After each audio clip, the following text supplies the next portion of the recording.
नमस्कार दोस्तों, मैं हृदय मिश्र आप सभी का स्वागत करता हूं डिकोड एग्जाम टेस्ट प्लेटफॉर्म पे। कैसे हैं आप सभी लोग? आई होप आप सभी लोग अच्छे होंगे और अपनी पढ़ाई को बहुत ही बेहतर ढंग से कर रहे होंगे।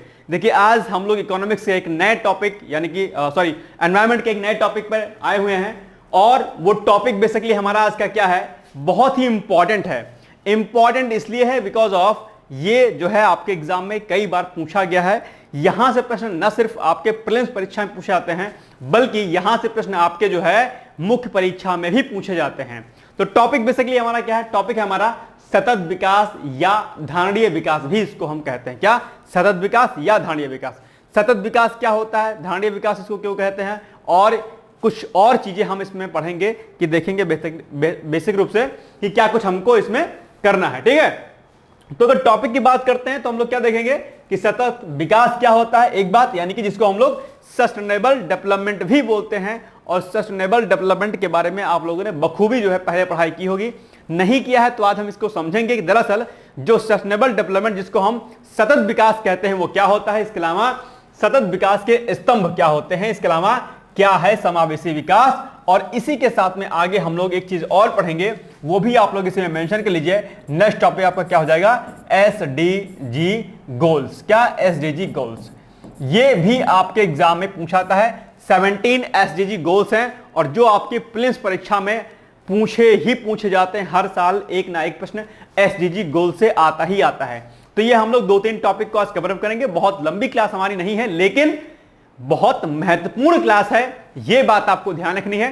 थोड़ा सा कॉन्सेप्ट अगर आज समझ जाएंगे तो प्री के साथ आप मुख्य परीक्षा में भी धूमधाम से लिख के आओगे। दोबारा आपको ना नोट्स बनाने की आवश्यकता पड़ेगी ना आपको कुछ करना पड़ेगा। दिमाग में अगर आज आपने क्लास को बिठा लिया, यकीन मानिएगा कि आपको मुख्य परीक्षा में इस टॉपिक को तैयार नहीं करना पड़ेगा। ठीक, चलो आइए हम लोग आगे बढ़ते हैं।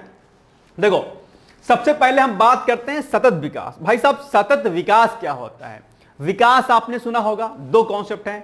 पहले हम विकास समझेंगे फिर हम लोग सतत विकास समझेंगे। देखो, एक टर्मिनोलॉजी हमारे पास क्या है?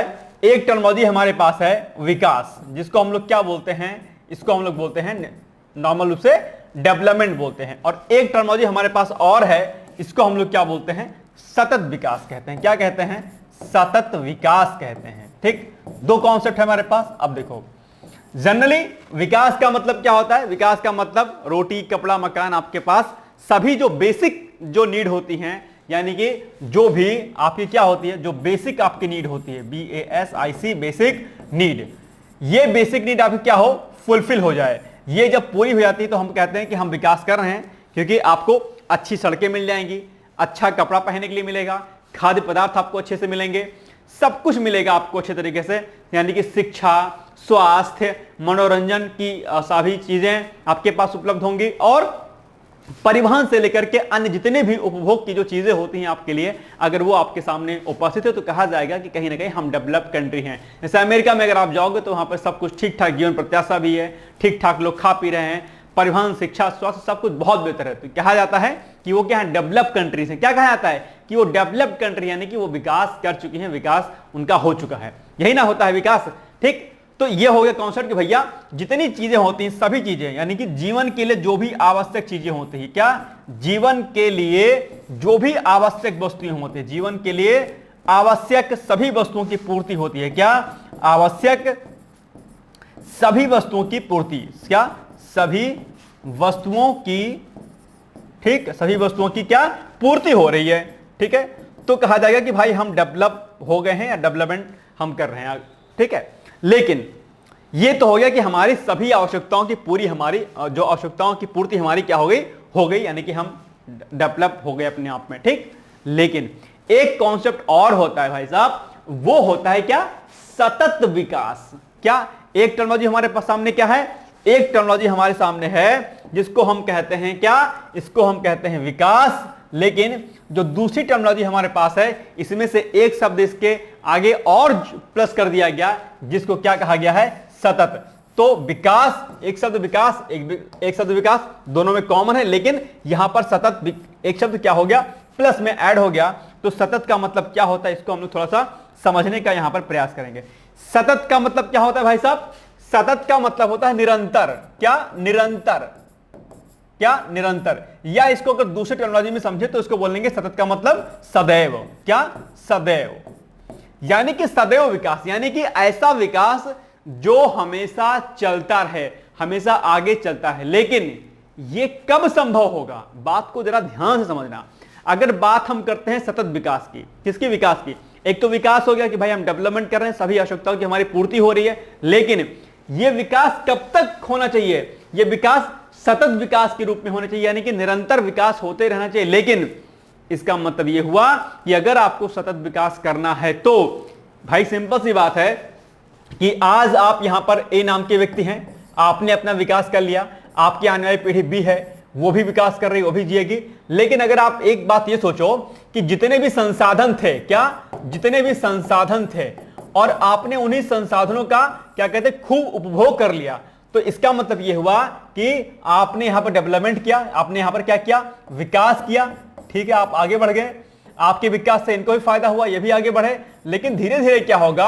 अगर आपने यहां पर इस जगह पर, इस जगह पर, ए वाले स्थान पर, बी वाले स्थान पर अगर आपने माना कि डेवलपमेंट इस कदर कर लिया है कि आपने पर्यावरणीय जितनी भी चीजें होती सभी का उपभोग कर लिया, आपने भविष्य का ध्यान नहीं दिया, आपने पॉल्यूशन फैला दिया समाज में, आपने ग्रीन हाउस गैसेस को इतनी मात्रा बढ़ा दी कि पूछो ना, आपने ओजोन डिप्लेशन के लिए बहुत सारे कार्य कर दिए, पूरा का पूरा जो एनवायरमेंट है आपने क्या कर दिया? प्रदूषित कर दिया। जल प्रदूषित हो गई, हवा प्रदूषित हो गई, मिट्टी प्रदूषित हो गई, सब प्रदूषित हो गया, और जो कि हो रहा है। तो अब आप बताओ कि अगर आपने ए जगह पर, बी जगह पर आपने क्या क्या खूब प्रदूषण फैलाया, आने वाली जो पीढ़ी आपकी होगी, सी पीढ़ी, डी पीढ़ी, ई पीढ़ी, अगर आपने सब कुछ पॉल्यूशन से मुक्त मतलब पॉल्यूशन युक्त कर दिया है, तब आप बताओ कि अगर ये लोग पैदा होंगे, इनका जन्म होगा, तो अगर मिट्टी प्रदूषित है, हवा प्रदूषित है, जल प्रदूषित है, पूरा का पूरा वातावरण प्रदूषित है, अब आप बताओ कि क्या ये आगे वाले लोग क्या जीवन जी सकेंगे? नहीं। तो सतत विकास का मतलब यह हुआ कि हमें एक ऐसा डेवलपमेंट करना है, हमें एक ऐसा विकास करना है कि जो हम भावी पीढ़ियों की जरूरतों को ध्यान में रखें कि भाई आने वाली भी तो पीढ़ी है। ऐसे तो है नहीं कि आपकी बात सब कुछ सृष्टि खत्म हो जाएगी, जैसे आजकल न्यूज में निकलता रहता है, पेपर में कटिंग निकलती है, वर्ष 2025 में दुनिया खत्म। अब आप टेंशन मुक्त, ये राम नाम सत्य हो जाएगा, हम क्या टेंशन ले भाई? नहीं, ऐसा नहीं होता, दुनिया नहीं खत्म होने जा रही है। लेकिन जिस तरीके से आप अंधाधुंध पर्यावरण को क्षति पहुंचा रहे हैं, अगर यही हाल रहा तो ये कहा जा सकता है कि आने वाले कई वर्षों के बाद दुनिया सच में नष्ट हो जाएगी। ये वास्तव में हो जाएगा। अभी तो आप पेपर में खाली जो है हवा हवा में पढ़ते हो। जैसे हम लोग जब, मुझे याद है 1998 की बात है, 1998 में, 1998-99 की बात है, हाँ, तो उस समय की बात याद है कि शायद मैं आई थिंक 3rd क्लास में रहा हूँगा, आई थिंक। उस समय चर्चा आई कि वर्ष 2000 में पूरी दुनिया पलट जाएगी भाई साहब। अरे भाई टेंशन में आ गया। अच्छा, मैं तो खुश हो गया कि पढ़ाई डंडे बहुत मारते थे मास्टर मुझे। मैंने कहा यार दुनिया हो जाएगी खत्म, अपन कहीं बचा निकलने कहीं छुप छुपा जाएंगे, बच जाएंगे, अपना बचेंगे, 2 4 6 10 लोग और बचेंगे, खूब मस्ती करेंगे, मास्टर वास्टर तो गए, ऊपर चले जाएंगे, मास्टर से तो मारते हैं, डंडा मारते हैं, और खुश हो गए। वर्ष 2000 आ गया, 1 जनवरी आ गया, कुछ नहीं हुआ भैया। तो वो जो आप लोग देखते हो, सुनते हो, वो पॉसिबल अभी नहीं है। लेकिन जिस तरीके से आप डेवलपमेंट कर रहे हो, जो भौतिकतावादी जो विकास हमारा हो रहा है, अगर यही रहा तो एक दिन निश्चित तौर पर यह दुनिया खत्म हो जाएगी, इसमें कोई दो राय नहीं है। इसलिए यह हमारी नैतिक जिम्मेदारी बनता है, हमारा नैतिक कर्तव्य बनता है कि हम डेवलपमेंट कैसा करें? भविष्य की आवश्यकताओं की पूर्ति को देखते हुए कि भविष्य की आवश्यकताएं क्या हैं, उनको ध्यान में रखो और उसके बिहाफ पे हम वर्तमान में क्या करें? प्रगति करें, वर्तमान में क्या करें? डेवलपमेंट करें। यानी कि अगर आज आप ए नाम के जो है जगह पर रहते हैं, ये वर्ष 2000 क्या चल रहा है, माना कि 2024 अभी चल रहा है, और अगर 2026 यहां पर आना है, एग्जांपल के लिए, ज्यादा दूर नहीं जाते हैं हम, 2026 में ही चले जाते हैं, तो आपको विकास ऐसा करना है कि बीच में क्या आएगा? 2025। बीच आपको विकास कुछ इस तरीके से करना है कि आपको यह फोकस करना है कि भाई 2026 में जो लोग आएंगे उनको शुद्ध जल मिल सके, शुद्ध हवा मिले इनको। अब आप बताओ, आपने खूब ज्यादा यहां पर क्या कर लिया? इंडस्ट्रियलाइजेशन कर लिया। क्या कर लिया? इंडस्ट्रियलाइजेशन कर लिया। अब आप बताओ कि अगर आपने बहुत ज्यादा यहां पर विकास कर लिया भौतिकतावादी, सब कुछ प्रदूषित हो गया, तो निश्चित तौर पर यहां पर क्या होगा कि जब यहां की पीढ़ी जब आएगी, जन्म लेगी, यहां के जो बच्चे जन्म लेंगे, वो उनको सब कुछ अशुद्ध मिलेगा, उनको उपभोग के लिए कोई सामान नहीं मिलेगा। आपने पेट्रोलियम पदार्थों को खत्म कर चुके होंगे, आप जो अन्य प्राकृतिक संसाधन है उनका आपने दोहन कर चुका होगा, पेड़ पौधे सब काट ही रहे हो, आप आगे भी काट दोगे तो इनके पास बचेगा बेचारों के पास क्या, यानी कि इनके पास जीवन जीने के लिए कुछ भी चीज नहीं बचेगी। इसका मतलब यह हुआ कि इन्हें ये संकट में रहेगी, यानी कि आने वाली पीढ़ी क्या रहेगी, संकटों से घिर जाएगी और फिर मानव अस्तित्व धीरे धीरे करके क्या हो जाएगा, खत्म हो जाएगा। इसीलिए आज हमारा विकास कैसा होना चाहिए, आज हमारा विकास सतत विकास के रूप में होना चाहिए। सतत विकास अर्थात हम ऐसा विकास करें जो जीवन पर्यंत आगे चलता रहे हमेशा, और विकास ऐसा हो कि आने वाला जो हमारा टाइम हो 2025 हो, 2026 हो, 2027 हो, 2028 हो, 2050 हो, कहीं आगे हो, वहां पर जो पीढ़ी हो उनको किसी भी प्रकार की समस्याएं ना देखनी पड़े।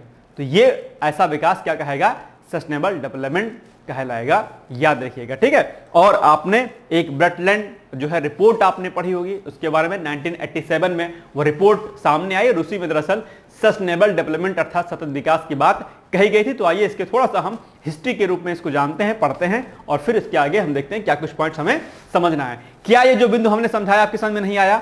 आई थिंक मुझे लगता है कि आपके समझ में आ गया होगा, ठीक। चलो देखते हैं हम लोग फटाफट। यहाँ पे परिभाषा क्या है भाई साहब? परिभाषा ठीक वही जो हमने आपको बताई, जस्ट क्या बताई कि सतत विकास वह विकास की प्रक्रिया है जो भविष्य की पीढ़ियों की अपनी जरूरत को पूरा करने की क्षमता से समझौता किए बिना वर्तमान की जरूरत को पूरा करती है। अर्थात कि हमें आने वाली पीढ़ियों का ध्यान रखना है, उनको हमें नजरअंदाज नहीं करना है, यानी कि हमारा विकास ऐसा ना हो कि आने वाली पीढ़ी दुखों से घिर जाए। हमारा विकास हो कि सस्टेनेबल डेवलपमेंट के फॉर्म में हो, अर्थात सतत विकास हो जो निरंतर चलता रहे विकास, लेकिन आने वाली भावी पीढ़ी को हमारे कोई भी नुकसान, पर्यावरणीय नुकसान ना होने पाए। नहीं तो क्या होगा, ग्लोबल वार्मिंग आज हो रही है, आज आप देख रहे हो किस तरीके से कोरोना वायरस आ गया, किस तरीके से लैंडस्लाइड्स हो रहे हैं, किस तरीके से भूस्खलन हो रहे हैं, ज्वालामुखी आ रहे हैं, किस तरीके से अर्थक्वेक आ रहे हैं। ये सारी समस्याओं की जड़ हम खुद हैं, हम स्वयं हैं। हम विकास इस कदर कर रहे हैं कि हमने ना जल छोड़ा, ना जंगल छोड़ा, ना मिट्टी छोड़ी, ना आसमान छोड़ा। हम प्लास्टिक प्रदूषण किए जा रहे हैं, हम जल प्रदूषण किए जा रहे हैं, हम बहुत प्रकार के प्रदूषण करते चले जा रहे हैं और हमको लगता है कि हम दरअसल डेवलपमेंट करें। नहीं भाई साहब, आप डेवलपमेंट नहीं कर रहे हो, आप अपने अस्तित्व का, आप अपने आने वाली भावी पीढ़ियों का विनाश कर रहे हो, आप विकास नहीं कर रहे हो। इसे कहते हैं भौतिकतावादी विकास। लेकिन अगर आपको विकास करना है, फॉर एग्जाम्पल के लिए कि अगर आपको यहां पर क्या करनी है, अपनी इंडस्ट्री लगानी है, ठीक है, आप एक क्या हो, किसी कंपनी के मालिक हो, यहां पर बहुत सारे क्या लगे हैं, प्लांट्स लगे हैं। फॉर एग्जांपल आपकी मजबूरी हो जाती है इस जगह पे क्या करना, इंडस्ट्री लगाना। पहली बात तो अगर कोई फॉरेस्ट एरिया है, अगर कोई प्लांट एरिया है जहां पे पौधे लगे हैं, वैसी जगह पर कोई इंडस्ट्री, कोई घर बनाना ही नहीं चाहिए, परमिशन ही नहीं देनी चाहिए, ठीक। एक बात, लेकिन भारत है, अजूबा देश है, परमिशन मिल जाती है।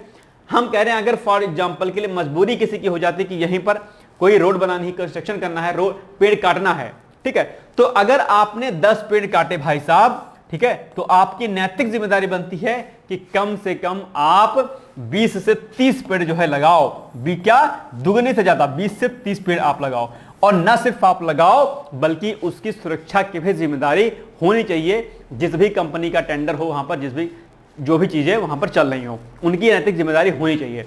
तो आप अगर इस तरीके से करोगे तो आप अपने आने वाली पीढ़ी को बचा पाओगे, अपने पृथ्वी को बचा पाओगे। नहीं तो जो है क्या होगा, बहुत समस्या होगी। आपको पता होगा कि बहुत सारे सम्मेलन कार्बन एक्सक्रीशन को लेकर के, ग्लोबल वार्मिंग को लेकर के, ओजोन डिप्लीशन को लेकर के चलते रहते हैं, ताकि जो प्रदूषण हम कर रहे हैं वो क्या हो, कम से कम हो सके, ठीक है। चलो, तो ये डिफिनेशन हो गई। इसके अलावा इस शब्द का पहली बार प्रयोग IUCN ने अपनी रिपोर्ट विश्व संरक्षण रणनीति में किया, यानी कि जो international union for conservation of nature है, उसने जो है अपनी रिपोर्ट में जो है इस शब्द का जो है सबसे पहली बार प्रयोग किया था। यह भी आपको क्या करना है, ध्यान देना है, ठीक है। चलो, इसके अलावा 1983 यानी कि 1993 में क्या है, गठित ब्रुटलैंड आयोग, इसको कहीं कहीं ब्रटलैंड कमेटी बोलते हैं, ब्रुटलैंड कमेटी बोलते हैं, कहीं कहीं पर ब्रुटलैंड लिखा रहता है, अलग अलग किताबों में अलग अलग लिखा हुआ है, ठीक है। तो गठित ब्रुटलैंड आयोग द्वारा वर्ष 1987 में हमारा साझा भविष्य, जिसको हम लोग क्या बोलते हैं, अवर कॉमन फ्यूचर नामक रिपोर्ट, जिसे ब्रुटलैंड रिपोर्ट भी कहा जाता है, जारी किया, ठीक है। ये जो है कमेटी थी, इसी कमेटी ने आवर कॉमन फ्यूचर नामक रिपोर्ट जारी की और इसी रिपोर्ट में दरअसल इस शब्द का प्रयोग किया गया, ठीक है, सस्टेनेबल डेवलपमेंट का, और वहीं से ये जो है आगे धीरे धीरे करके बढ़ा। तो ये प्रश्न आपके प्रीलिम्स एग्जाम में पूछा जाता है कि ब्रेटलैंड रिपोर्ट का संबंध किससे है या ब्रेटलैंड कमेटी में किस शब्द का प्रयोग किया गया था, तो आप कहेंगे सस्टेनेबल डेवलपमेंट का। यानी कि वर्ष 1987 में प्रस्तुत इस रिपोर्ट में सतत विकास, जिसको सस्टेनेबल डेवलपमेंट कहते हैं, शब्द को पहली बार पूर्ण रूप से क्या किया गया, परिभाषित किया गया, और इसी रिपोर्ट से ही क्या हुआ, सतत विकास यानी कि सस्टेनेबल डेवलपमेंट शब्द को क्या हुआ, सर्वाधिक लोकप्रियता हासिल हुई। तो यह प्रश्न प्रीलिम्स में आपके कई बार पूछा गया कि ब्रुटलैंड जो रिपोर्ट थी उसका संबंध किससे है, या आपसे प्रश्न यह भी पूछ सकता है कि सतत विकास को पूर्ण रूप से परिभाषित किस जो है क्या कहते हैं कमेटी में या किस रिपोर्ट में दिया गया, तो आपको याद रखना है ब्रुटलैंड आयोग के द्वारा, यानी कि जो उसकी क्या कहते हैं रिपोर्ट थी, उसका नाम क्या था, आवर कॉमन फ्यूचर। ये भी कई बार पूछा है आवर कॉमन फ्यूचर का संबंध किससे है, और वर्ष आपको याद रखना है, वर्ष कौन सा है भाई साहब, वर्ष है आपका 1987 अर्थात 1987। तो ये सारे के सारे आपके क्या हो गए भाई साहब, फैक्ट हो गए। यानी कि आपको क्या काम करना है, आपको इसके बारे में याद रखना है कि ब्रुटलैंड आयोग क्या था, उसकी रिपोर्ट जो थी वो उसका नाम क्या था, और किस वर्ष में इसको प्रॉपर तरीके से परिभाषित किया गया, ठीक है। तो ये सारे फैक्ट आपको क्या करने हैं भाई साहब, याद रखने हैं, ठीक है। आगे चले हम लोग, चलो नेक्स्ट है। इसके अलावा 1992 में आपने सुना होगा अर्थ समिट, जिसको हम लोग पृथ्वी सम्मेलन भी कहते हैं, रियो डी जेनेरो में आयोजित हुआ था। ये कई बार आपके परीक्षा में भी यह पूछा जाता है कि अर्थ समिट जिसको बोलते हैं यानी कि पृथ्वी सम्मेलन का आयोजन कब किया गया था, तो 1992 अर्थात 1992 में दरअसल क्या किया गया था, पृथ्वी सम्मेलन आयोजित हुआ था। तो यह फैक्ट भी आपके लिए पहले इंपॉर्टेंट हो जाता है, इसको आप लोग नोट डाउन कर लीजिएगा, इसको तुरंत क्या करिए आप लोग टिक लगा लीजिए फटाक से, इंपॉर्टेंट टिक है आपको, हो गया आपका, ठीक। चलो, तो 1992 में पृथ्वी समिट यानी जिसको हम लोग अर्थ समिट भी बोलते हैं, रियो डी जेनेरियो में घोषित एजेंडा 21 में इसके प्रति पूर्ण समर्थन व्यक्त किया गया। तो आपसे एजेंडा 21 पर भी कई बार आपके एग्जाम में प्रश्न पूछा गया है, तो आपको एजेंडा 21 याद रखना है, और ये मैं देता हूं आपको टास्क कि आप लोग एजेंडा 21 के बारे में क्या करिएगा, मैटर को रेडी कर लीजिएगा, ठीक है। चलो, इसके अलावा फिर क्या हुआ, वर्ष 2002 आ गया, और 2002 के जोहान्सबर्ग समिट हुई। वहां पर जोहान्सबर्ग का जो मूल विषय था, जो थीम थी, वो क्या था, शाश्वत विकास था, या फिर आप एक तरह से कह लीजिए सतत विकास ही था। तो वर्ष 2002 में जोहान्सबर्ग जो सम्मेलन हुआ था, इसमें अगर आपसे पूछे कि इसका मूल विषय क्या था, तो आप कहेंगे शाश्वत विकास इसका क्या था, मूल विषय था, यानी कि कहीं ना कहीं सतत विकास पर केंद्रित रहा था। कौन, 2002 का जोहान्सबर्ग सम्मेलन। ये बिंदु भी आपको क्या करना है, याद रखना है, ठीक है। चलो आगे बढ़ते हैं हम लोग। अब बात करते हैं हम लोग थोड़ा सा सतत विकास के स्तंभ के बारे में, कि सतत विकास के कौन से पिलर्स हैं या कौन से इसके स्तंभ हैं, इसके बारे में भी आपको जानकारी बेसिकली क्या होनी चाहिए। तो अगर बात हम सतत विकास के स्तंभ की करते हैं, तो एक पहला स्तंभ क्या है इसका, पर्यावरणीय स्तंभ है, दूसरा स्तंभ इसका सामाजिक स्तंभ है, और तीसरा क्या है, आर्थिक स्तंभ है। इसके कहने का मतलब यह है कि सतत विकास जो है, क्या, जो सतत विकास है, ठीक है, देखो इसको ऐसे समझो, ये क्या हो गया आपका सतत विकास, और इसके क्या हैं, 3 स्तंभ हैं। कौन कौन से हैं 3 स्तंभ, पहला स्तंभ क्या है, सामाजिक, ठीक, फिर आर्थिक, ठीक, और फिर क्या है, पर्यावरणीय।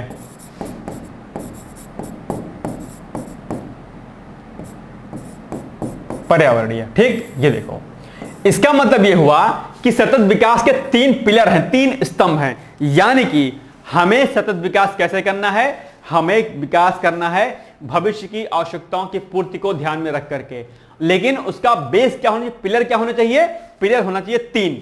आर्थिक पहला कौन सा है आपके सामने, पहला आपका सामने आर्थिक, लेकिन उसके पहले जो सबसे महत्वपूर्ण है वो है आपका क्या, पर्यावरणीय। सबसे पहले हमें विकास करते समय पर्यावरण का विशेष ध्यान देना चाहिए कि पर्यावरणीय क्षति जो हो वो हमसे ना होने पाए, क्योंकि अगर पर्यावरणीय क्षति अगर हो गई तो निश्चित तौर पर फिर पूरी सृष्टि को विनाश होने में समय नहीं लगेगा, देर नहीं लगेगा। तो पर्यावरणीय चीजों पर, फैक्टर पर हमें विशेष ध्यान देना होगा कि ज्यादा जो है हम इस तरीके से डेवलपमेंट ना करें, बहुत कम से कम चीजों को जो है यूज करें। यानी कि चाहे वो आपके एयर कंडीशन हो, जो कंडीशनर जो आते हैं, आपके एसी वगैरह आते हैं, या फिर आपके जो भी अलग अलग प्रकार के जो भी इलेक्ट्रॉनिक गैजेट्स आते हैं, फोन मोबाइल्स जो भी आते हैं, हम उन सभी का इस्तेमाल इतना ना करें, गाड़ियों का इस्तेमाल इतना ना करें। जैसे कि कोई माना कि एग्जांपल है, कोई ऑफिसर है, उसका एक नॉर्मल कार है आने जाने के लिए, लेकिन क्या काम करता है वो, दूसरी कार भी रखेगा, शौक में तीसरी कार भी रखेगा। एक घर में भाई साहब 4-4, 5-5 कारें होती हैं। बताओ क्या मतलब है ऐसे चीजों का। वो क्या करेगा, कार्बन मोनोऑक्साइड से लेकर के हानिकारक गैसें ही तो रिलीज करेगा, और क्या करेगी कारें। या फिर अगर आपको कहीं पब्लिक में जाना है कहीं पर, तो आप नॉर्मल पब्लिक जो ट्रांसपोर्ट होता है आप उसका इस्तेमाल करें, निजी वाहन का इस्तेमाल कम से कम करें। निजी वाहन का इस्तेमाल आप तभी करें जब आपको कहीं पर क्या हो, दूर जाना हो। तो ये बातें भी आपको ध्यान देनी है, ठीक है। और ये सब बातें आप पढ़े लिखे हो, आप लोग अगर ध्यान नहीं दोगे तो कौन ध्यान देगा, ठीक है। और ये अच्छी बात होती है।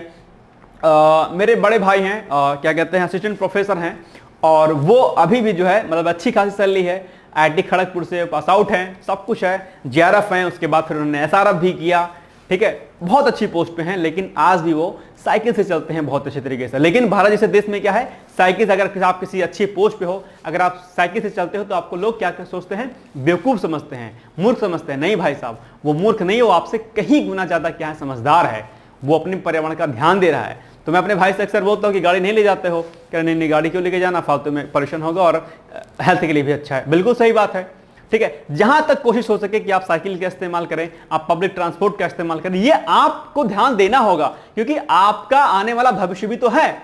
आपके आने वाले, क्या आप शादी नहीं करोगे, क्या आपके बच्चे नहीं होंगे, क्या बच्चे के बच्चे नहीं होंगे, लेकिन आपको कहोगे हाँ जी मैं क्यों ध्यान करूं जी सबका। भाई साहब पढ़े लिखे हो, आपको ध्यान देना पड़ेगा, और यही मानवता है। आप अपने बारे में अगर सिर्फ और सिर्फ सोचोगे तो आप मनुष्य नहीं हो, फिर आप जानवर हो। तो इसलिए ध्यान रखना है कि हमें सबका ध्यान देखना है, यानी कि पर्यावरण दृष्टि से हमें सब कुछ ध्यान देना है कि किसी प्रकार का कोई भी क्या हो, पॉल्यूशन ना हो, इस प्रकार से हम कोई विकास ना करें। अगर हम कोई इंडस्ट्री लगाते हैं तो कई बार मैंने आपको पॉल्यूशन वाले चैप्टर में ही समझाया था कि हर इंडस्ट्री में एक ETP प्लांट होना चाहिए, जिसको हम क्या बोलते हैं, इफ्लुएंट ट्रीटमेंट प्लांट बोलते हैं। यानी कि उसका जो भी वेस्ट होता है वो उसको ट्रीट करे, ट्रीट करने के बाद फिर जो है क्या कहते हैं, वो बाहर उसको डाले। लेकिन कंपनियां क्या करती हैं, अपने इंडस्ट्रियल वेस्ट को क्या करती हैं, वो सीधे ग्राउंड वाटर में क्या करती हैं, डंप कर देती हैं, और पूरा का पूरा जो ग्राउंड वाटर है था, जिसको भौम जल कहते हैं हम लोग, यानी कि धरती के अंदर का जल जिसको हम लोग कहते हैं, वो क्या होता है, प्रदूषित हो जाता है। और उसके आसपास के जो रहने वाले जो लोग होंगे वो उसी जल को पीते हैं, और फिर वो क्या कहते हैं, बीमार होते हैं, और वो बहुत जल्दी उनकी जीवन खत्म हो जाता है। ये सब चीजें नहीं करनी है, हमें विकास करना है, ताकि पर्यावरणीय दृष्टि से हम इतना चीजें बेहतर कर पाएं कि आगे आने वाले समय के लिए दिक्कतें ना होने पाए। इसके अलावा आर्थिक दृष्टि का भी हमें ध्यान रखना है कि हम आर्थिक प्रगति इस प्रकार भी ना करें कि बस पैसा पैसा हाई पैसा हाई पैसा, हाई पैसे की या हाई भूख के चक्कर में जो है हम इतना विकास कर लें कि हम चीजों को ध्यान ना दें। आप देख रहे होंगे कि खाद्यान्न या फिर पैसे के लिए हम बड़े बड़े इंडस्ट्री लगाते हैं, हम डेवलपमेंट करते हैं, हम ट्रेन और जो है सड़कों का विकास करते हैं, लेकिन उस विकास की अंधाधुंध दौड़ में, आर्थिक विकास की दौड़ में हम कहीं पीछे पर्यावरणीय दृष्टि से ना हो जाएं, सस्टेनेबल डेवलपमेंट की दृष्टि से भी ना हो जाएं, यह भी हमें ध्यान रखना है, ठीक है। तो ये सारी बातें आपको महत्वपूर्ण है, ध्यान रखनी है। इसके अलावा सामाजिक स्तर पर भी हमें ध्यान देना है कि सामाजिक स्तर भी हम कुछ ऐसा जो है कार्य न करें जिससे एक समाज को क्या हो, कष्ट हो। यानी कि फॉर एग्जांपल कई बार क्या होता है, कहीं पर इंडस्ट्री लगानी होती है, कहीं पर कोई डैम बनाना होता है, तो वहां पर जो लोग होते हैं क्या करते हैं हम उनको हटा करके कहीं पर और विस्थापित करते हैं, फिर यहाँ पर हम क्या करते हैं, वो प्रोजेक्ट लगाते हैं। जैसे टिहरी, आप टिहरी डैम का नाम आपने सुना होगा, उत्तराखंड में है, ठीक है। और वहां पे क्या कहते हैं, जो पुराना टिहरी है जहां पर डैम बना हुआ है, बहुत बड़ा डैम है, टिहरी डैम है, वहां पे जो लोग थे उस समय क्या किया गया था, जब डैम बनने की आई 19 समथिंग की बात है, तो उस समय वहां के लोगों को जो इस टिहरी जगह पर रहते थे उनको क्या किया गया था, इनको विस्थापित किया गया, अलग अलग जगहों पर क्या कर दिया गया, विस्थापित कर दिया गया। सिंपल सी बात है, अगर कोई समाज इस जगह पर रह रहा है और अगर यहां पर कोई प्रोजेक्ट लगना है तो यहां के लोगों को आपको क्या करना पड़ेगा, विस्थापित करना पड़ेगा। जाहिर सी बात है कि आप अलग अलग लोगों को अलग अलग जगहों पर विस्थापित करोगे, और विस्थापन से क्या होगा, इनकी संस्कृति, इनकी परंपराएं, इनका वातावरण सब क्या होगा, चेंज होगा, एक बहुत बड़ा इनके अंदर बदलाव आएगा। कहीं ना कहीं जो है इससे प्रॉब्लम भी होती है और इसका विरोध भी होता है। तो ये समस्याएं होती हैं, समाज का हमें विशेष ध्यान देना चाहिए। ठीक है, आज जो पुराना टेहरी था वो टेहरी डैम में क्या हुआ, डूब गया है अपने आप में। वो तो हालांकि पर्यटन स्थल के रूप में उसे जो है घोषित किया गया है, लेकिन ऐसे पर्यटन का क्या मतलब कि जिसने जो किसी के भावनाओं के ऊपर बनाया गया हो, किसी की आकांक्षाओं के ऊपर बनाया गया हो। ये बातें आपको क्या करनी है, ध्यान देनी है। कई बार बड़े हॉस्पिटल्स और चीजें बनती हैं तो वहां पर क्या होता है कि लोगों को विस्थापित कर दिया जाता है, वहां के लोगों को घर के हटा दिया जाता है, घर को गिरा दिया जाता है। कई बार आप लोगों ने अक्सर देखा होगा, रोडें चौड़ी होते हैं, लोगों के घर को गिरा दिया जाता है। ये सब चीजें आपको विशेष तौर पर ध्यान देनी चाहिए कि हम जब सिटी डेवलप करें, हम कोई शहर बनाते हैं, आपने देखा होगा कि पूरा का पूरा जो कॉलोनी होती है वो डेवलप हो जाती है, ना सीवर बिछता है ना कुछ बिछता है। एक बार सड़क बनी, सीवर आए खोद चले गए, सड़क खराब टूट गई, दोबारा से बिजली वाले आए, उनको पाइप डालनी, वो खोद के चले गए। फिर क्या होता है, सड़कें इतनी कम चौड़ी हैं, सबने अपने घर बना दिए, सबने अपने रैंप बना दिए, सड़कें कम चौड़ी हैं, फिर बुलडोजर आएगा, फिर आपके घर को गिराएगा। भाई साहब क्या कर रहे हो आप?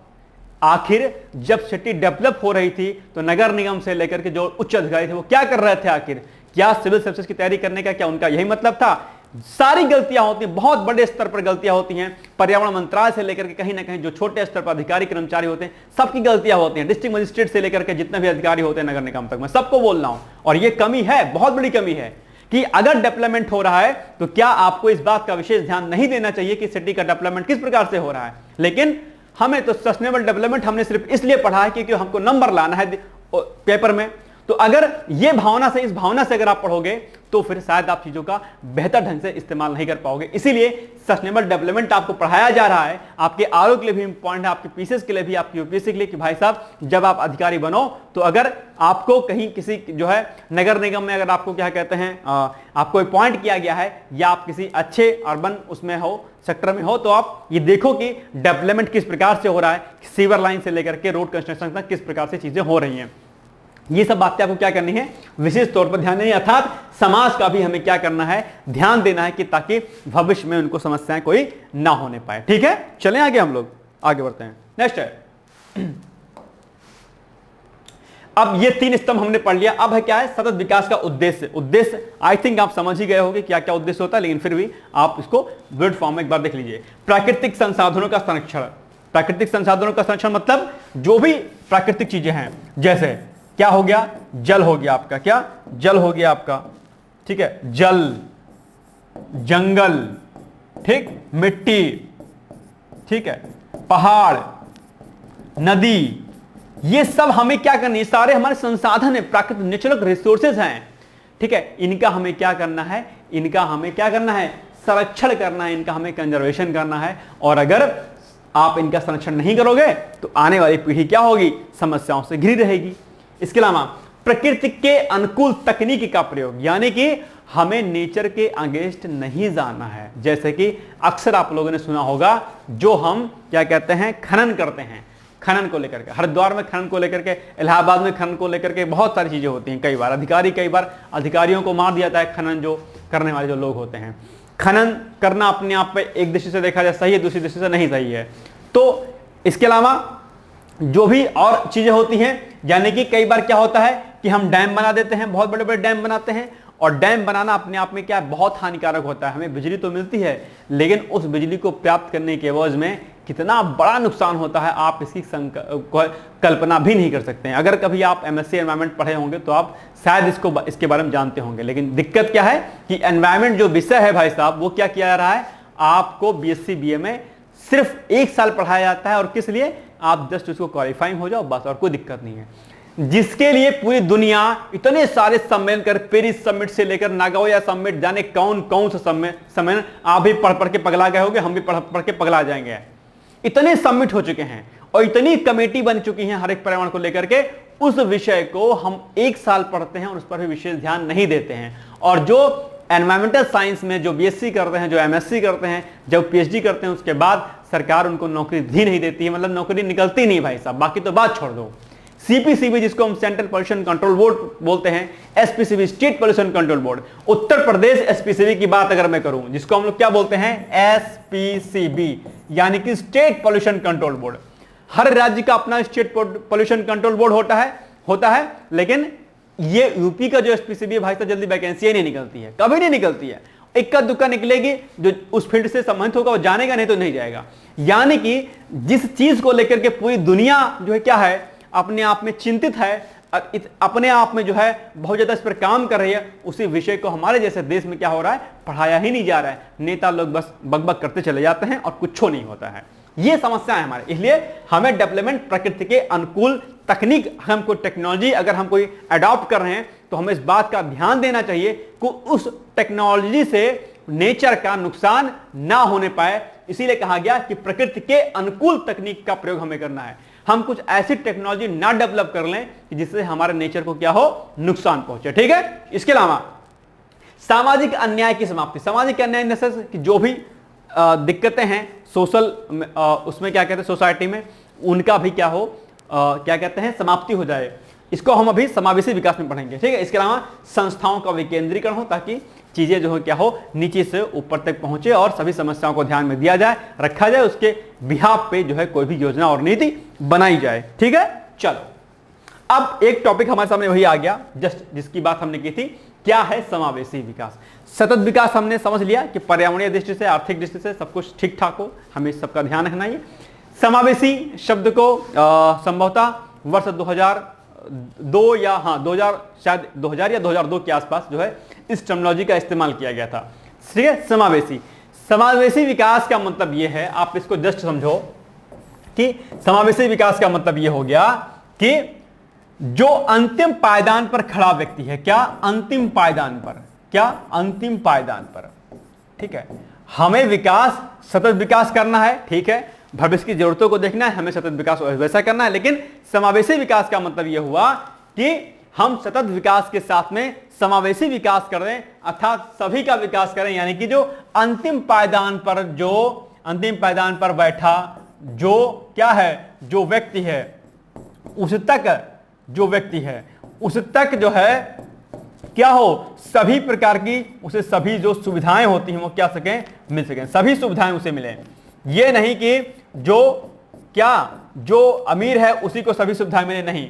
सतत विकास तभी संभव है जब हम समाज के अंतिम पायदान पर, यानी कि छोटे से गांव में जो बहुत गरीब सा व्यक्ति है, जिसके पास जो है बहुत चीजें नहीं हैं, उसका भी जब विकास हो, अर्थात उस पर भी सही प्रकार की योजनाएं पहुंचे, तो उसे हम कहेंगे समावेशी विकास हो रहा है। वर्ष 2000 के आसपास जो है ये समावेशी विकास का जो टर्म है ये चर्चा में आया था। ठीक है। तो ये बात आपको ध्यान रखनी है। ठीक है।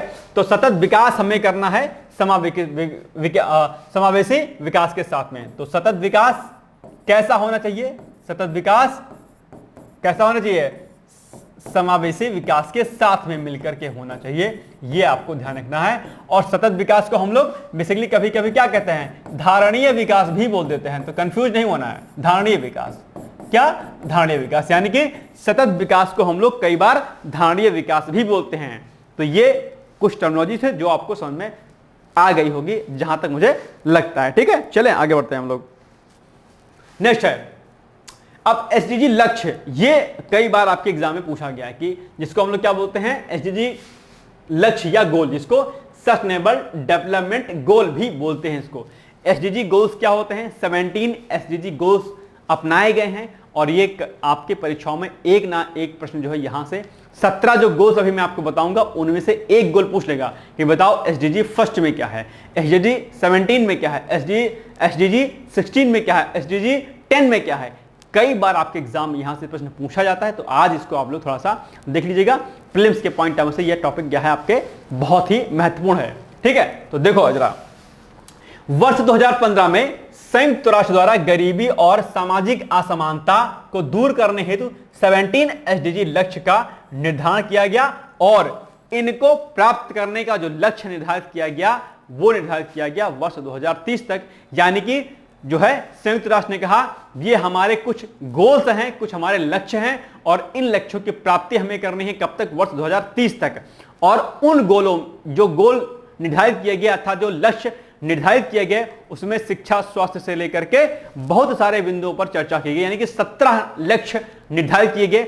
वो 17 लक्ष्य कौन कौन से हैं यही हमको पढ़ना है और इन्हीं में से एक प्रश्न आपके एग्जाम में पूछ लेता है। तो अगर हम बात करें 17 एसडीजी गोल्स की अर्थात 17 लक्ष्यों की। तो जो पहला लक्ष्य है वो क्या है? गरीबी की पूर्णतः समाप्ति। कब तक? वर्ष 2030 तक। भाई इस बात है, सिंपल सी बात है, क्योंकि एसडीजी का लक्ष्य कब तक का है? वर्ष 2030 तक का है। यानी कि जो पहला हमारा गोल है एसडीजी गोल, वो क्या है? गरीबी की पूर्णतः समाप्ति, यानी कि वर्ष 2030 तक वैश्विक स्तर पर पूर्ण तरीके से क्या हो? गरीबी की समाप्ति किए जा सके। इसके अलावा दूसरा लक्ष्य क्या है? भूखमरी से मुक्ति। लोग भूखे हैं, आज भी भूखे हैं, लोग बहुत भूखे हैं। और आजकल तो शादी पार्टियों में क्या होता है, इंसान यार खाता 2-3 रोटी है। क्या खाता है? 2-3 रोटी खाता है, लेकिन 4 प्रकार की दाल, 5 प्रकार की सब्जी, 2-4 प्रकार के पेय पदार्थ, इसके अलावा दुनिया भर का सैलेड, न जाने क्या क्या रहता है, और अंत में सारा का सारा खाना क्या होता है? फेंक दिया जाता है। बहुत दुख की बात है। एक व्यक्ति सड़क पर मांग रहा होता है, एक व्यक्ति जो अपंग है, जिसको काम नहीं आता है, वो काम नहीं कर पाता है, वो भूखा सोता है, उसके बच्चे भूखे सो पाते हैं, उसके पहनने के लिए कपड़े नहीं है, और एक तरफ आप जो है शान शौकत के लिए विवाह समारोह में आप देख रहे होंगे अंधाधुंध पैसा बहाया जाता है, अंधाधुंध जो है सामान लाया जाता है किचन का, और उस सब का सब जो है कूड़े के ढेर में फेंक दिया जाता है। आप क्या कर रहे हो? आप ये विकास नहीं कर रहे हो, आप विनाश कर रहे हो, आप अपना ही विनाश कर रहे हो। और एक तरफ भुखमरी है और एक तरफ आप वेस्ट कर रहे हो। ठीक है, तो आपने तो आज इस समय तो आपने भुखमरी नहीं देखी होगी, लेकिन जब 1925 में बहुत बड़ी वैश्विक मंदी के दौरान चीजें हुई थी, खराब हुई थी, हमारे यहाँ पर 19 के आसपास में जो है भुखमरी आई थी, वो समस्या जिन्होंने देखी होगी उनको एहसास होगा, या जो गरीबी से निकला है उस व्यक्ति को एहसास होगा। तो ये जो है लक्ष्य भुखमरी से मुक्ति का है कि कोई भी भूखा जो है क्या हो, न सोए। और आपके नैतिक कर्तव्य है कि एक रोटी खाने से पहले कम से कम एक रोटी जो है किसी को दे दो, यानी कि उतना पैसा चाहे निकाल दो, दान में दे दो, या फिर किसी गरीब को दे दो, कुछ खिला पिला दो। ठीक है, चलो। एसडीजी 3 क्या है? अच्छा स्वास्थ्य और जीवन स्तर, यानी कि बेहतर स्वास्थ्य हो हमारा, और जो हमारा जीवन स्तर हो, जो हमारा लाइफ स्टाइल हो, वो हो क्या हो? वो भी हमारा बेहतर हो। इसके अलावा गुणवत्तापूर्ण शिक्षा, लक्ष्य 4, ये बहुत इंपॉर्टेंट है भाई साहब। गुणवत्तापूर्ण शिक्षा क्या? क्वालिटेटिव एजुकेशन होना चाहिए।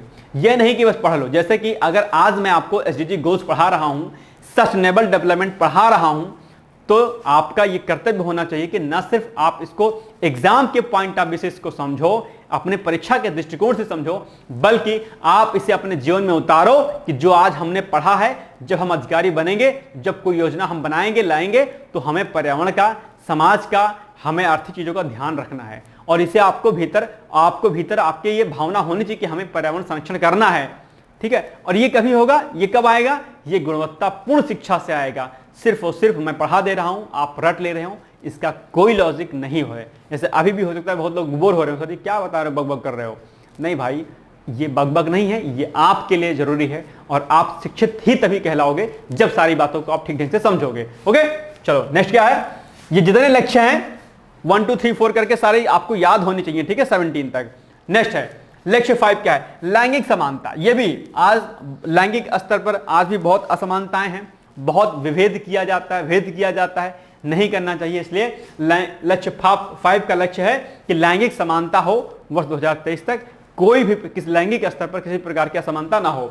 साफ पानी और स्वच्छता, यह भी होना चाहिए, लक्ष्य 6 है ये हमारा। इसके अलावा लक्ष्य 7 क्या है? सस्ती और स्वच्छ ऊर्जा, यह भी हमारा लक्ष्य है। इसके अलावा अगर लक्ष्य 8 की बात करते हैं तो अच्छा काम और आर्थिक विकास हो। लक्ष्य 9 उद्योग, नवाचार और बुनियादी ढांचे का क्या हो? विकास हो, यानी कि इंडस्ट्री का डेवलपमेंट हो, नवाचार इन्वेंशन हो सके, और जो बेसिक इंफ्रास्ट्रक्चर है हमारा वो क्या हो? डेवलप हो। लेकिन इसके डेवलपमेंट में इस बात का ध्यान रखना है कि पर्यावरण को जो है नुकसान ना होने पाए, या फिर प्रकृति का जो है नुकसान ना होने पाए। हमें इस प्रकार के उद्योग लगाने हैं, हमें इस प्रकार से नवाचार करना है, और हमें इस प्रकार से बुनियादी ढांचे का विकास करना है, यानी कि प्रकृति को नुकसान ना होने पाए, ना हम ऐसी कोई टेक्नोलॉजी लाएं और ना ही हम ऐसा कोई कार्य करें। इसके अलावा लक्ष्य 10 क्या है? असमानता में कमी। जो अभी आप असमानता देख रहे हो सामाजिक स्तर पर, वो जो सामाजिक असमानता है वो भी हमारा दूर करने का क्या है? लक्ष्य है कि कोई गरीब नहीं, कोई अमीर नहीं, कोई जाति धर्म मजहब से कोई बड़ा या छोटा नहीं, सब इक्वल हैं, सब एक ईश्वर के संतान हैं, और सभी में समानता होनी चाहिए। इसके अलावा लक्ष्य 11 क्या है?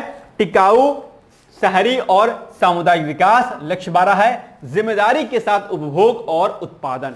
रिस्पॉन्सिबिलिटी के साथ प्रोडक्शन एंड उपभोग, यानी कि चीजों का इस्तेमाल करना, यूज करना, और क्या आपका प्रोडक्शन है, यानी कि हमें इस बात का ध्यान देना है कि हम किस तरीके से चीजों का उपभोग कर रहे हैं। हम इतने उपभोगी ना हो जाएं कि हम भविष्य की जरूरतों का ध्यान ना रखें। हमें उपभोग, जो भी प्राकृतिक संसाधन है, हमें उनका एक अनुकूलतम उपभोग करना है। क्या? अनुकूलतम, यानी कि ताकि सस्टेनेबल डेवलपमेंट अच्छे से हो सके। अनुकूलतम अगर उपभोग नहीं करेंगे तो आने वाली पीढ़ी जो है सही ढंग से नहीं चल पाएगी। इसके अलावा जलवायु परिवर्तन, इस पर भी कंट्रोल करना है। क्लाइमेट चेंज, जो कि आपके एग्जाम के लिए क्या है, मोस्ट इंपॉर्टेंट है। ये टॉपिक आपके मेंस प्लस प्री प्लस आपका एसए और प्लस इसके अलावा आपके इंटरव्यू में भी यहां से प्रश्न पूछाता है। जलवायु परिवर्तन आपके लिए बहुत इंपॉर्टेंट है। तो अगर आप यूपीएससी के हैं, आरओ के हैं, पीसीएस के हैं, किसी के भी अभ्यर्थी हैं, आप जलवायु परिवर्तन वाले टॉपिक को अच्छे से तरीके से क्या करिएगा, रेडी कर लीजिएगा। यानी कि एसडीजी 13 का संबंध किससे है, यह प्रश्न आपके एग्जाम में पूछ लेगा, तो आप बताइएगा एसडीजी 13 का संबंध जलवायु परिवर्तन से है। ठीक है। इसके अलावा एसडीजी जो 16 है, लक्ष्य 14 है, वो क्या है, पानी में जीवन, यानी कि पानी का हमें क्या करना है, कंजर्वेशन करना है। इसके अलावा 15वां लक्ष्य क्या है, भूमि पर जीवन। और नेक्स्ट क्या है हमारा, नेक्स्ट है आपका 16 शांति और न्याय के लिए संस्थान। और 17 लक्ष्य क्या है, लक्ष्य प्राप्ति में सामूहिक क्या है, साझेदारी, यानी कि जो भी लक्ष्य निर्धारित किए गए हैं उनमें सभी का क्या हो, पार्टिसिपेशन हो। यह भी हमें क्या करना है, ध्यान देना है। तो ये सारी चीजें क्या थी, एसडीजी 17 जो गोल हैं ये हमें क्या था, पढ़ना था। और ये क्या है, आपके एग्जाम के लिए वेरी वेरी मोस्ट इंपॉर्टेंट रहे हैं। कई बार आपके एग्जाम में पूछा गया है। 17 लक्ष्य 6 पूछा गया है, लक्ष्य 10 पूछा गया है, लक्ष्य 17 पूछा गया है। तो ये सारे के सारे गोल आपको क्या करने हैं, याद रखने हैं। सस्टेनेबल डेवलपमेंट का कॉन्सेप्ट भी आपको क्या करना है, याद रखना है। ठीक है, आगे बढ़े हम लोग। चलो, अब 2 फैक्ट यहां पर आपके सामने दिए गए हैं। और 2 फैक्ट क्या हैं कि सतत विकास लक्ष्य भारत सूचकांक, ये बेसिकली नीति आयोग क्या करता है, जारी करता है। ठीक है, प्रतिवर्ष ये जारी किया जाता है। और आप लोग करंट अफेयर्स में इस टॉपिक को देखते होंगे। करंट में, जुलाई वाले करंट में मैंने इसको कराया था। अगर आपने वो नहीं किया तो जुलाई माह का करंट आप लोग देखिएगा, वहां पर चीजें आपको मिल जाएंगे। ठीक है। तो अगर आपसे एग्जाम पूछे कि सतत विकास लक्ष्य जो भारत सूचकांक होता है उसको कौन जारी करता है, तो वो बेसिकली कौन, नीति आयोग द्वारा जारी किया जाता है। जबकि जो सतत विकास लक्ष्य सूचकांक है, जिसको हम लोग एसडीजी इंडेक्स कहते हैं, इस एसडीजी इंडेक्स को बेसिकली सतत विकास समाधान नेटवर्क द्वारा इसको क्या किया जाता है, जारी किया जाता है। तो दोनों फैक्ट आपके एग्जाम के लिए क्या हो जाते हैं, महत्वपूर्ण हो जाते हैं। यह भी आपको विशेष तौर पर क्या करना है, याद रखना है। ठीक है, ये कुछ क्या हो गए, फैक्ट हो गए। और अब आपसे मैं एक सिंपल सा प्रश्न पूछूं, और वो प्रश्न क्या है भाई साहब, वो प्रश्न ये है कि अगर मैं आपसे कहूं कि जो आपकी ब्रुटलैंड जो रिपोर्ट है, क्या जो ब्रुटलैंड रिपोर्ट है, इसका उत्तर आप लोग जरूर दीजिएगा। ठीक है, एक क्वेश्चन है आपका, क्वेश्चन है, इसका आंसर आपको देना है। ठीक है, इसको मैं अलग पेज में लिख देता हूं। इसका आप लोग कमेंट बॉक्स में जाकर के फटाफट इसका आंसर आप लोग क्या करिएगा, जरूर दीजिएगा। ठीक है, चलो, प्रश्न क्या है आपके सामने, क्वेश्चन,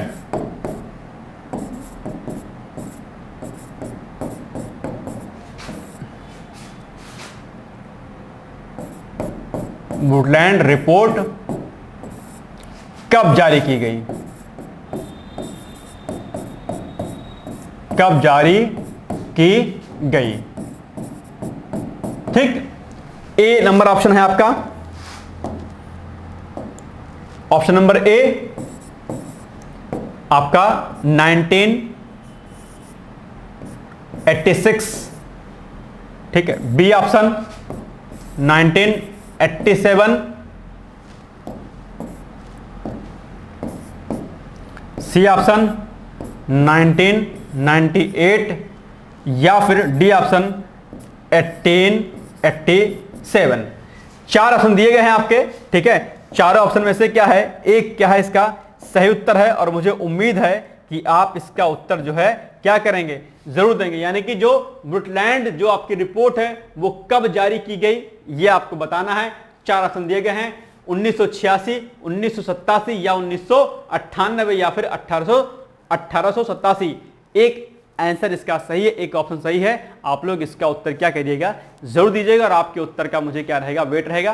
तो आज हमारी ये एनवायरनमेंट की क्लास थी, आई थिंक आपको अच्छी लगी होगी। नेक्स्ट क्लास में हम लोग और टॉपिक को पढ़ेंगे।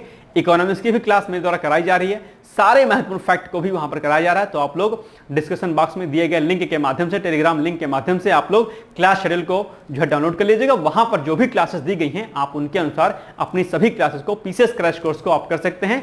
आरओ की तैयारी कर रहे होंगे तो भी आप लोग कर लीजिएगा क्लासेस को, और अदर एग्जाम की तैयारी कर रहे होंगे तो भी आप लोग क्लासेस को कर लीजिएगा, ठीक है। तो ये हो गया आज का हमारी महत्वपूर्ण क्या क्लास। आई होप आपको ये लेक्चर अच्छा लगा होगा। मिलेंगे हम लोग अगले लेक्चर में एक नए टॉपिक के साथ, एक नए विषय के साथ। तब तक आप लोग पढ़ते रहिए, मस्त रहिए। डेली मॉर्निंग में 8 AM पर, यानी कि सुबह 8 बजे मेरे द्वारा कराए गए करंट अफेयर्स को आप लोग देखना ना भूलिएगा। वो क्लासेस आपके लिए क्या होती हैं, महत्वपूर्ण होती हैं, ठीक है। फिर मिलेंगे अगले दिन, तब तक के लिए जय हिंद, जय Bharat. Thank you so much, bye bye, take care, all the best.